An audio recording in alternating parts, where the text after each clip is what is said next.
Boa tarde a todos. Estamos mais uma vez aqui de forma remota no Centro Espírita Casa do Caminho para estudarmos o Livro dos Espíritos, capítulo 10 da Lei de Liberdade. Vamos estudar fatalidade, conhecimento do futuro e resumo teórico do móvel das ações humanas. A direção da casa, tanto espiritual quanto material, vem pedindo a todos nós que continuemos contribuindo para o crescimento da casa, com as contribuições financeiras, né? Com o trabalho que as pessoas possam vir a fazer. Né? Estamos chegando ao Natal, né? Já estamos no mês de novembro, então nós vamos fazer o Natal. Então é importante a contribuição de cada um de nós para fazermos a festa, né, daqueles mais necessitados. Né? Quer dizer, todos somos necessitados, mas tem uns que necessitam ainda da parte material. E vamos pedir a doutora Erma, aos amigos espirituais da Casa do Caminho, que conduzam os nossos pensamentos ao estudo, para que possamos ter uma compreensão melhor, bons esclarecimentos, para que possamos realmente, com os estudos espíritas, progredir de uma forma mais rápida e com maior tranquilidade. 851. Haverá fatalidade nos acontecimentos da vida? Essa é uma pergunta. Então, os espíritos já respondem que a fatalidade existe unicamente pela escolha que o espírito fez.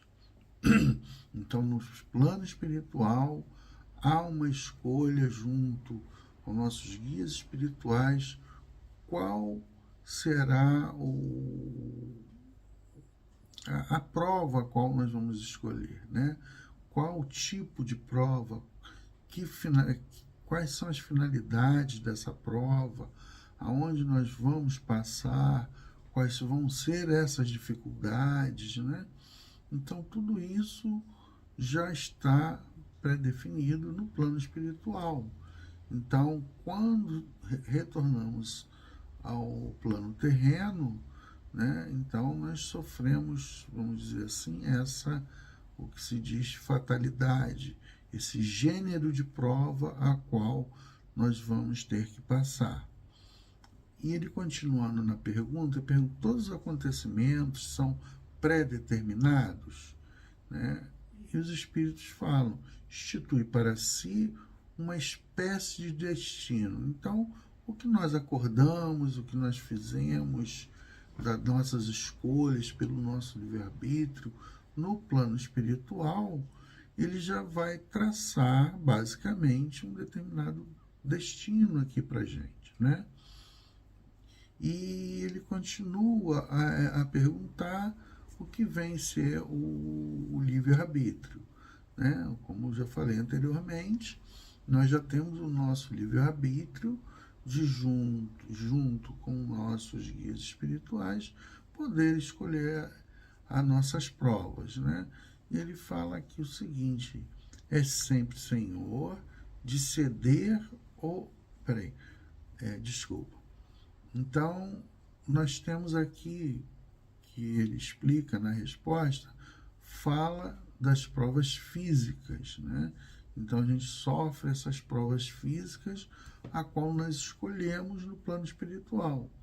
E as provas morais e as tentações que sofremos quando estamos encarnados, conservando o nosso livre-arbítrio, de podermos escolher, né?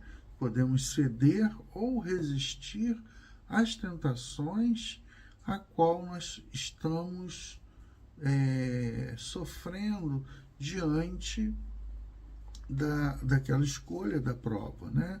O meio a qual nós estamos, né? Então, com o nosso livre-arbítrio, nós podemos fazer as nossas escolhas, né? Só depende de cada um de nós. E nós podemos ter espíritos que venham nos auxiliar, que são espíritos do bem, que são os nossos guias, né? E assim como espíritos do mal, que podem vir atrapalhar as nossas provas.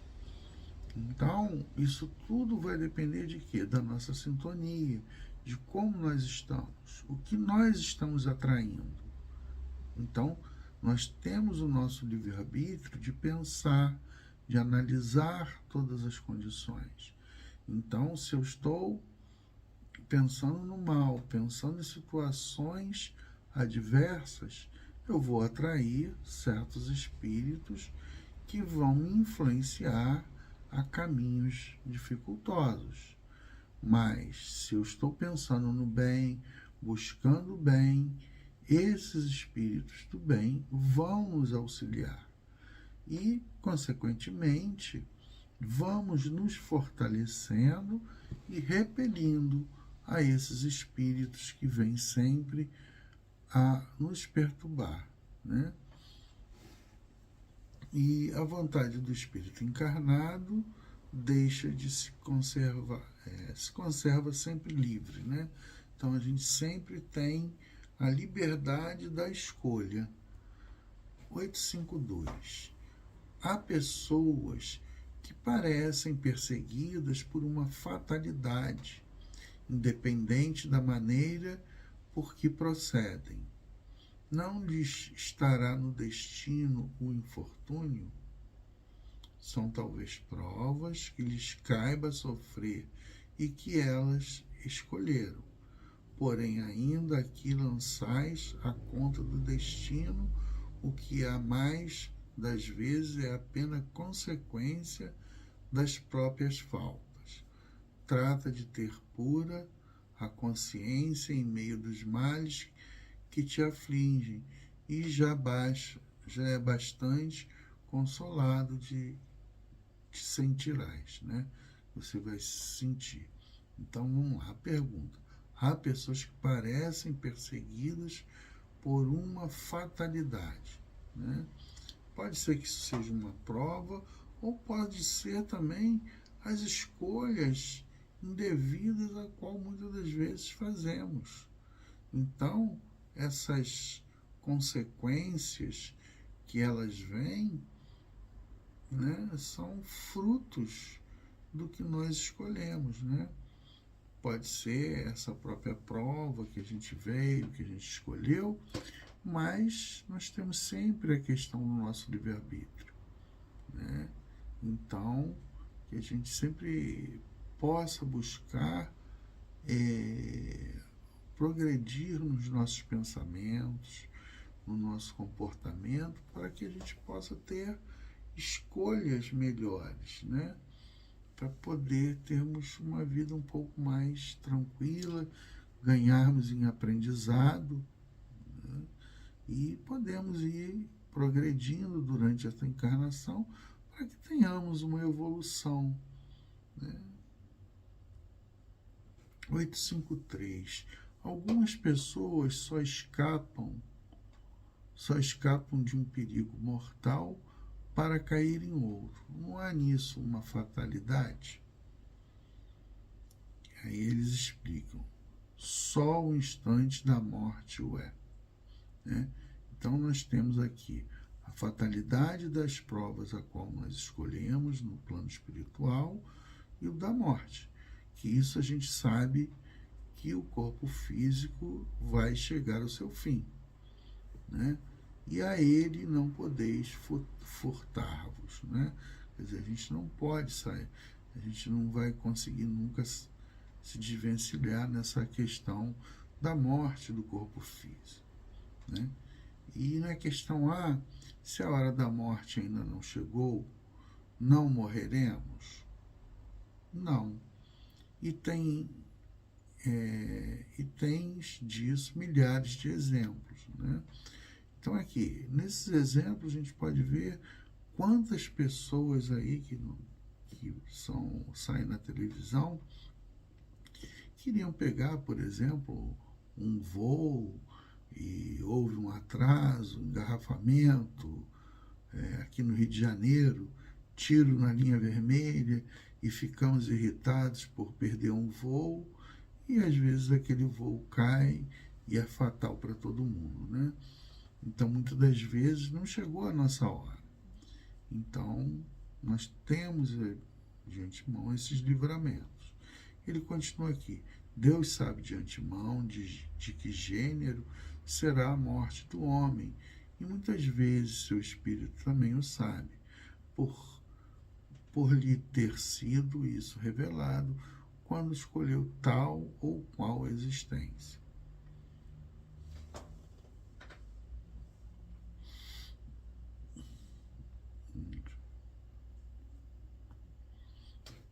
(854) Do fato de ser infalível a hora da morte, poder-se-á deduzir que seja inúteis as preocupações que tomemos para evitá-la? Resposta: não. Quer dizer, nós nunca sabemos exatamente quando vamos morrer, quando vamos desencarnar, né? E nós temos o nosso instinto de conservação. Então, todas as vezes que vem algum perigo, ou que nós possamos, como ele coloca aqui, termos as nossas preocupações, tomar as nossas preocupações, né, para evitar essas ameaças, né? Isso faz parte da nossa vida, né? É claro que chegando o momento que nós temos que desencarnar, isso vai ocorrer, mas que nós, enquanto estivermos vivendo, nós temos que ter essa preocupação em podermos evitar, né, certos perigos que tomamos. E isso a gente vem exatamente com o nosso instinto de conservação, né? Ele coloca aqui que não, visto que as preocupações que tomais vos são sugeridas com o fito de evitardes a morte que vos ameaça, são um dos meios empregados para que ela não se dê, né? Então, a gente sempre pode tentar alguma coisa, mas se tiver a hora, não tem jeito, né? 855. Com que fim nos faz a providência correr perigos que nenhuma consequência deve ter?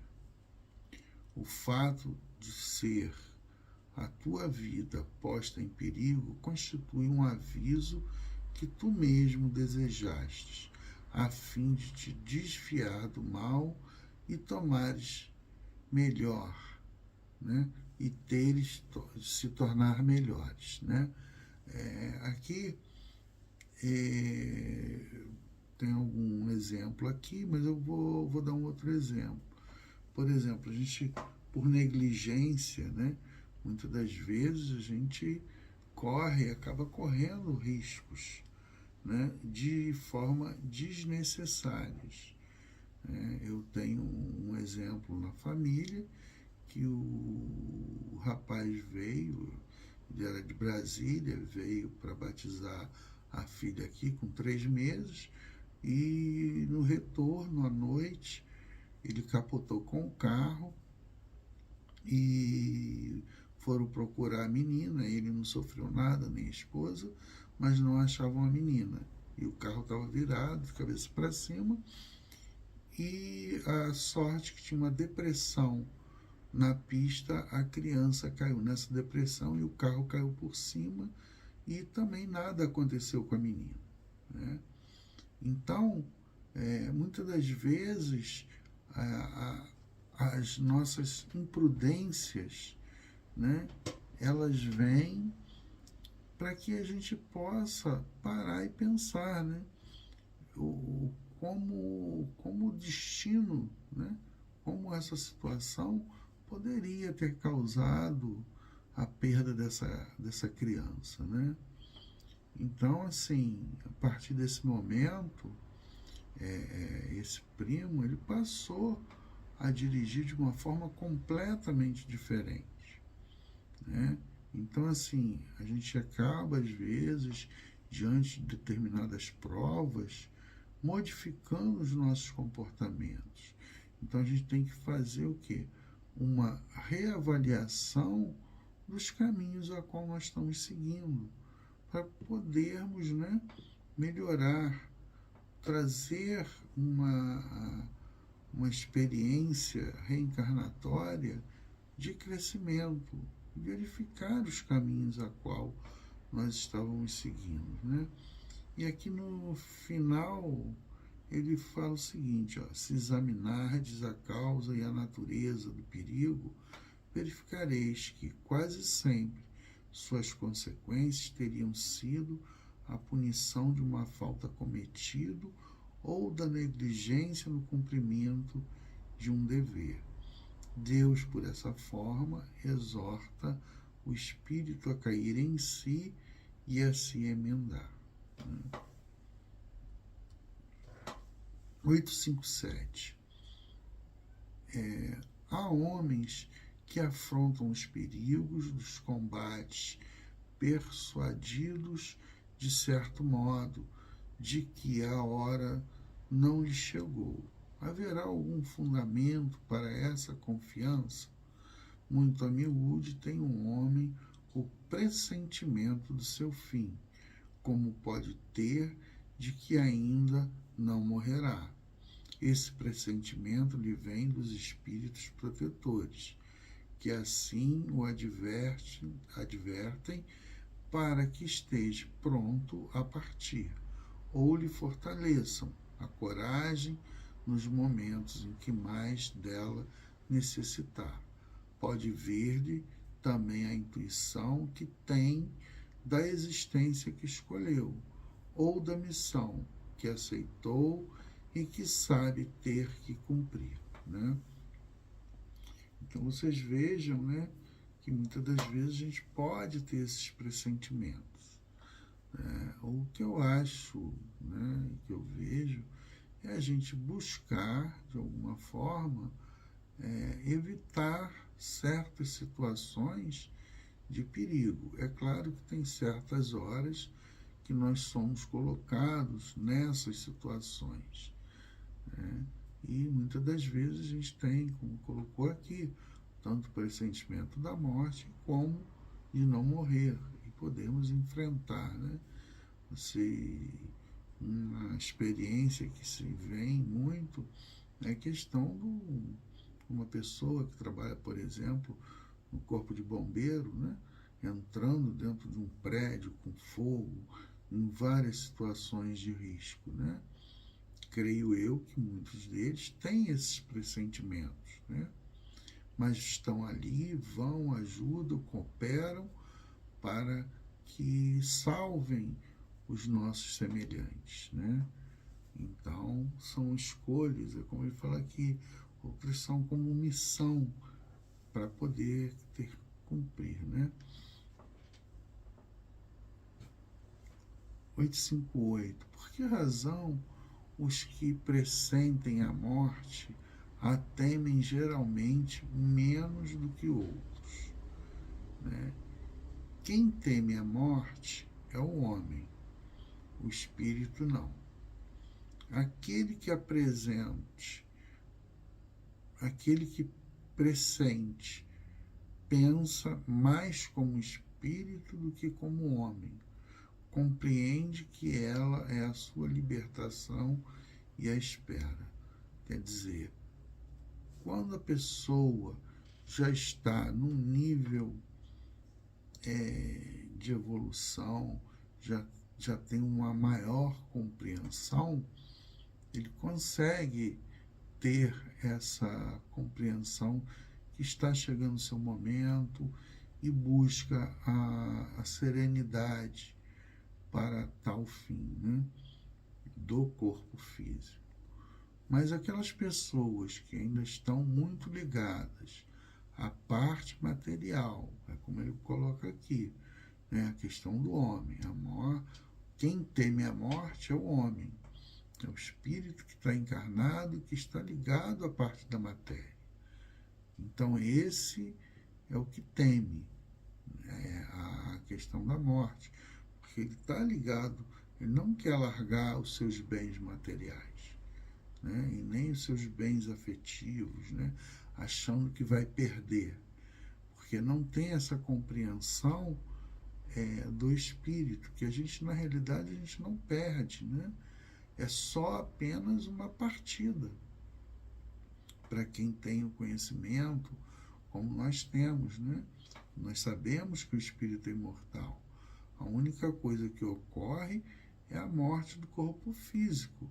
E aquele espírito que nós gostamos, que convivemos, ele vai continuar. E daqui a pouco nós vamos partir também. Vamos largar esse corpo físico e vamos dar continuidade na nossa vida espiritual, né?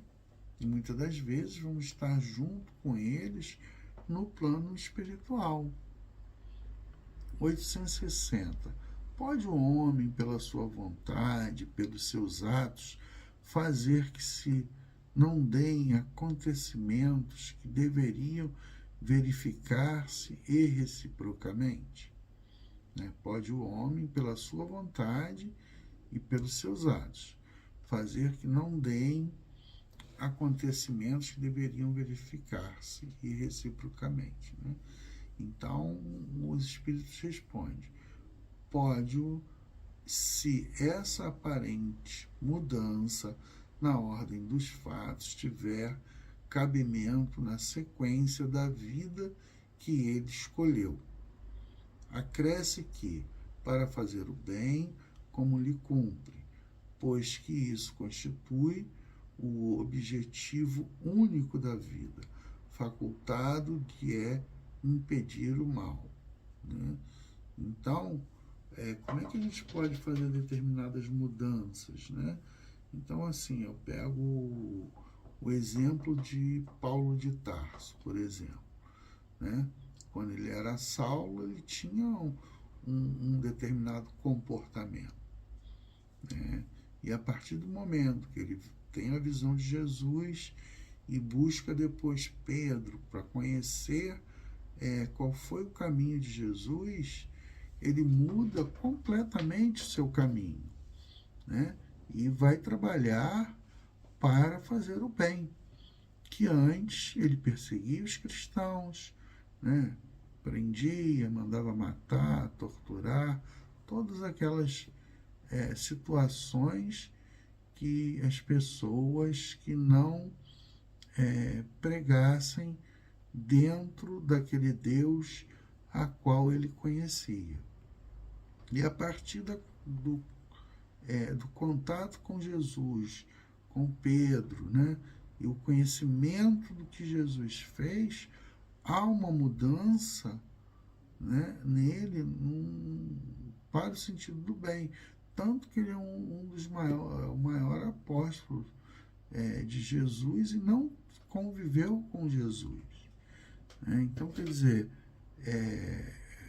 pode haver mudança sim, né? E como ele coloca aqui no final, né? Pois que isso constitui o objetivo único da vida, facultado lhe impedir o mal. Foi o que Paulo de Tarso fez, né? Levar o cristianismo para várias localidades para que pudesse, com a palavra de Jesus, levar realmente esse impedimento do mal, né? Levar o amor. Foi único exclusivamente o que Jesus pregou, né? 861. A escolher sua existência, o espírito daquele que comete um assassínio, sabia que viria a ser um assassino. A escolha a sua existência. O espírito daquele que comete um assassínio sabia que viria ser um assassino, tá? Os espíritos dizem que não. Sabe que terá o ensejo de matar de seus semelhantes. Porém, sabendo que ninguém é predestinado ao crime e que todo crime como qualquer outro ato, resulta sempre da vontade e do livre-arbítrio. Quanto aos atos da vida moral, esses emanam sempre do próprio homem que tem sempre a liberdade de escolher. Nunca há fatalidade. Quer dizer, ele podia ser um assassino, mas ele tem o seu livre-arbítrio. Ele tem essa facilidade, quer dizer, ele, dependendo da sua vontade e do seu livre-arbítrio, ele pode não cometer esse assassinato, né? Então, assim, não está predestinado a pessoa vir cometer um assassinato, né? Passar a ser um assassino. Então, vai depender muito de quê? Do livre-arbítrio dele, da vontade dele fazer, dele executar essa tarefa, né, de tirar a vida de um semelhante. Mas se ao invés disso ele conseguir se aliar a pessoas do bem, ser influenciado e poder escutar os bons conselhos, muitas das vezes ele pode sim se desviar de um caminho que levariam consequências muito grandes para ele, né? Então, tudo depende de nós. Tudo depende da nossa vontade, do nosso livre-arbítrio. Então, assim, quanto mais nós conhecemos, quanto mais nós ganhamos a questão do estudo, né, do conhecimento para a prática do bem, nós nos afastamos dessas condições que podem levar a cometermos um assassinato, tá? Então, a gente sempre tem essa ideia que nós escolhemos as nossas provas, viemos em determinados locais que podem nos conduzir para o caminho do mal. Mas isso é uma prova que nós estamos passando. E isso não é uma fatalidade, né? Isso ali, a fatalidade é a prova a qual nós estamos. Mas isso não significa que eu precise executar alguém, né? Porque eu estou com o meu livre-arbítrio. Graças a Deus nós temos, o nosso pensamento é livre e nós podemos pensar, analisar, termos essa condição, né, de escolher, fazer uma escolha entre o bem e o mal. Então depende de nós, depende da nossa força de vontade de modificar os nossos atos. Isso que é o importante da nossa vida. Então, quando nós nos alinhamos às coisas boas, às coisas benéficas, nós vamos criando outros hábitos, tendo uma visão diferenciada da vida. Então, por exemplo, quando a gente está dentro da nossa doutrina, dentro do nosso centro, nós escutamos muitas coisas boas, porque aqui fora as coisas, a gente só escuta coisa ruim, que acabam nos conduzindo a tomar certas atitudes equivocadas. Então a gente ainda está necessitando muito de estar em locais adequados que nos conduzam os nossos pensamentos ao bem, mostrando exemplos, mostrando situações para que nós nos desviemos dos caminhos errados, né? Essa é uma das funções que a doutrina tem, assim como outras religiões também, é levar um conhecimento melhor para que as pessoas tenham um caminho de paz, de tranquilidade. 862.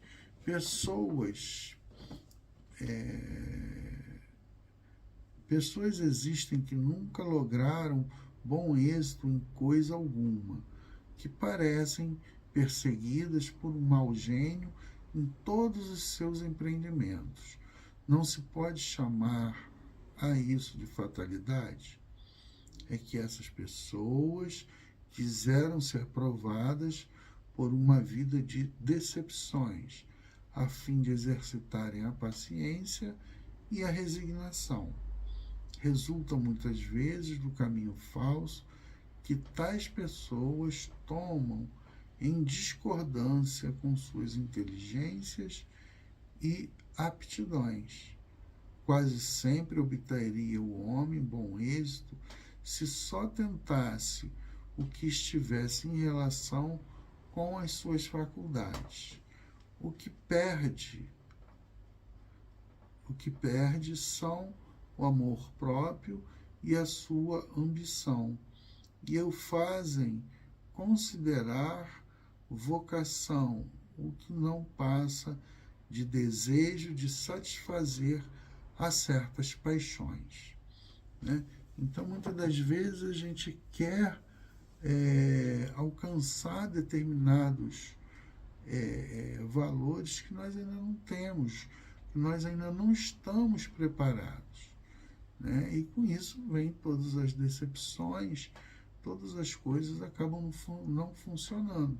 O que tem que ser feito é nós nos prepararmos melhor para podermos realmente fazer tarefas melhores, tá? Mas, de qualquer forma, nós temos que nos preparar, né? Senão acaba ocorrendo isso aqui, como eles estão falando. A pessoa está sempre dando errado, né? Com empreendimentos que nunca funcionam, nunca dão certo. E se acham, né? Como ele bota aqui, né? Se acham sempre que tem uma inteligência, uma aptidão, né? Mas na realidade estão em discordância com o nível intelectual dele, né? Que coloca aqui, ó, finalzinho, em discordância com suas inteligências e aptidões, né? Então, que a gente possa nos preparar para que a nossa inteligência, nossas aptidões melhorem e nós possamos fazer coisas melhores, né? Todos estamos aqui para isso. Os costumes sociais nos obrigam muitas vezes o homem a enveredar por um caminho de preferência a outro e não se acha ele submetido à direção da opinião geral quanto à escolha de suas ocupações. O que se chama respeito humano não constitui óbice ao exercício do livre-arbítrio. Quer dizer, são certas situações que são impostas pela sociedade, né? E que fazem com que a gente fique submetido a determinadas situações, né? E aí eles respondem o seguinte: tal submissão, portanto, representa um ato de livre-arbítrio, pois que, se o quisessem, poderiam libertar-se de semelhante julgo. A culpa de tudo devem lançá-la ao tolo amor próprio de que vivem cheios e que os fazem preferir morrer de fome a infligi-los. Quer dizer, tem certas situações que nós não podemos aceitar, né? Vou dar um exemplo, a questão das mulheres. Foi uma luta muito grande, porque a sociedade colocou sobre elas determinadas situações. E elas tiveram que romper, através do seu livre-arbítrio, para poder ter a conquista que hoje elas já têm, né? Chegaram até a presidência da República em vários países, né? Então, através de muitas e muitas lutas. Então, é importante a gente não aceitar as coisas prontas, né? A gente poder tudo, aqui na Terra a gente vai ter luta. A implementação da doutrina espírita foi uma luta para poder implementá-la, né? Então, se nós ficássemos só pensando em Igreja Católica, nós não teríamos hoje essa questão da doutrina espírita, né? Então, é importante essas coisas. Assim como há pessoas a quem a sorte em tudo é contrária, outras parecem por ela, pois que tudo lhes sai bem. A que atribui isso? É que essas pessoas sabem conduzir-se melhor. Também pode ser um gênero de prova. O bom êxito as embriaga, né? Muitas das vezes, né, a gente está conseguindo tudo, acha que sabe tudo e a gente é envolvido pelo nosso orgulho, né? E acabamos decaindo em relação a essas situações. Deixa eu ver aqui. Conhecimento do futuro. Pode o futuro ser revelado ao homem? Não. Né? Em casos muito raros é que Deus revela. Né? E 869. Com que fim o futuro se conserva oculto ao homem? Se o homem conhecesse o futuro, negligenciaria do presente e não obraria com liberdade com que o faz. Né? Se nós já sabemos tudo que vai acontecer, a gente não ia trabalhar em função disso, né? Então, por isso que o conhecimento do futuro a gente não sabe, nós temos que obrar por ele, nós temos o nosso livre-arbítrio, nós vamos trabalhando, construindo, seguindo em frente, né? E a vida vai nos levando, nós vamos construindo um nível melhor para o nosso espírito, né? É um ganho que passamos a ter fazendo as coisas de forma sem saber o que vai realmente acontecer, né? Nós vamos ter que tomar decisões e essas decisões são importantes para o nosso crescimento, né?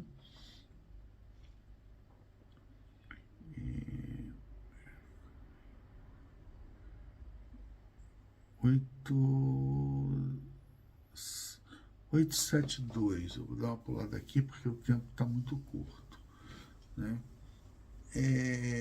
872 é o resumo teórico do móvel das ações humanas, né? Que é o resumo de tudo isso que nós estávamos vendo. Então ele começa assim: a questão do livre-arbítrio se pode resumir assim: o homem não é fatalmente levado ao mal.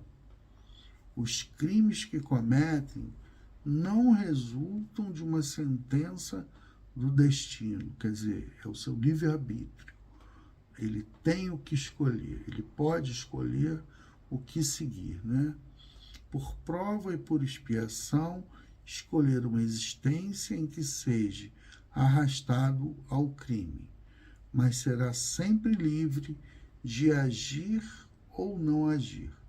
Depende de cada um de nós, né? O livre-arbítrio existe no estado de espírito, ao fazer a escolha da existência e das provas.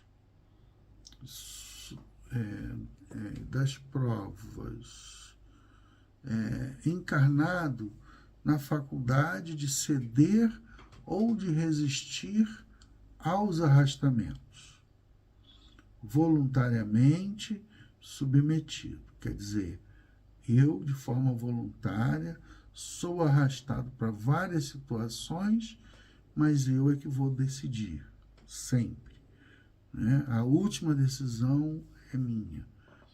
Cabe à educação combater essas más tendências, né? No estudo aprofundado da natureza moral do homem, pelo conhecimento das leis que regem essa natureza moral, chegar-se-á a modificá-la.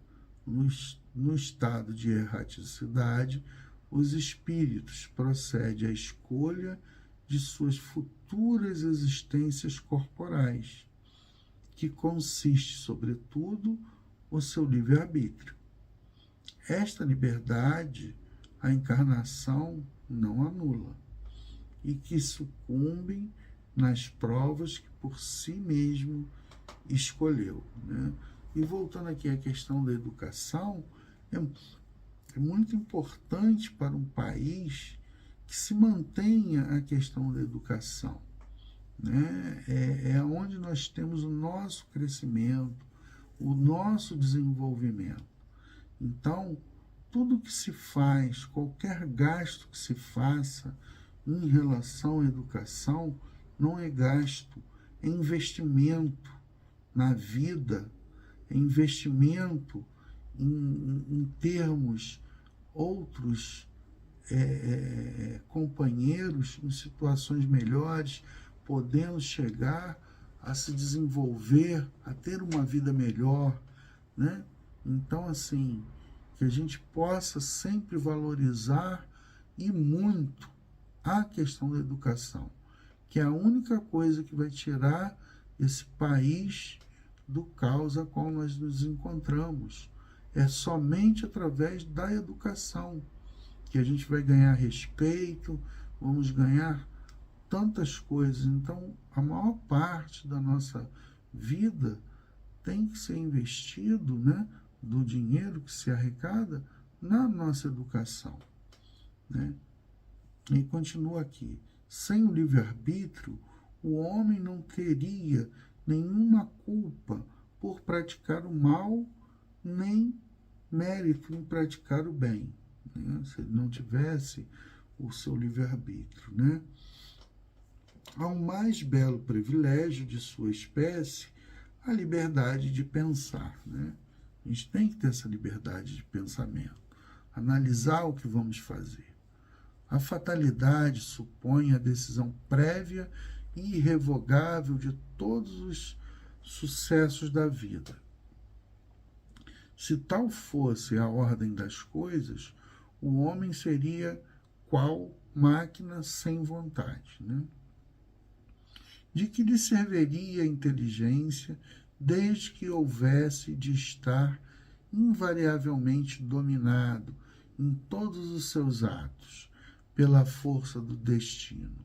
Quer dizer, a gente não pode achar que nós estamos dominados, né? Nós temos as nossas vontades, nosso livre-arbítrio, os nossos desejos, né? Já não haveria para o homem responsabilidade, nem por conseguinte, bem nem mal, crimes ou virtudes. Ademais, tal lei seria a negação do progresso, porquanto o homem, tudo esperando da sorte, nada tentaria para melhorar a sua posição. A fatalidade não é uma palavra vã.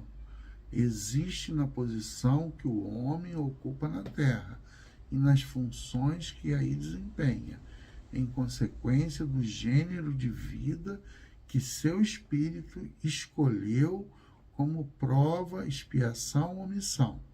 Ele sofre fatalmente todas as vicissitudes dessa existência, todas as tendências boas ou más, que lhe são inerentes. Aí, porém, acaba a fatalidade, pois da sua vontade depende ceder ou não a essas tendências.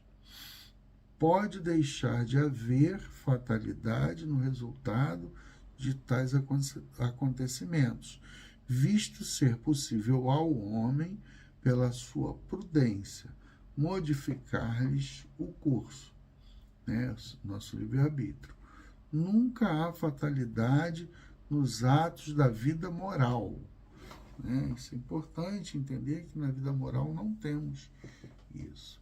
A doutrina espírita, ela admite no homem o livre-arbítrio em toda a sua plenitude e se lhe diz que, praticando mal, ele cede a uma sugestão estranha e má, e nada lhe diminui a responsabilidade, pois lhe reconhece o poder de resistir, o que, evidentemente, lhe é muito mais fácil do que lutar contra a sua própria natureza.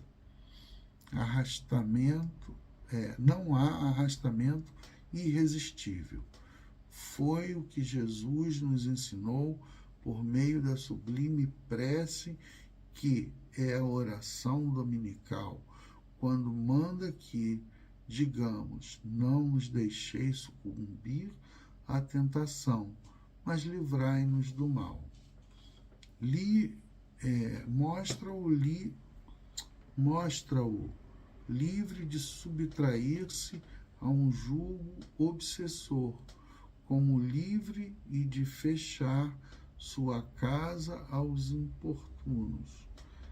Ele deixa de ser simples máquina, atuando por efeito de uma impulsão independente da sua vontade, para ser um ente racional que ouve, julga e escolhe livremente de dois conselhos um. O homem não se acha privado de iniciativa, não deixa de agir por impulso próprio, pois que, em definitivo, ele é apenas um espírito encarnado que conserva, sobre o envoltório corporal, as qualidades e os defeitos que tinha como espírito.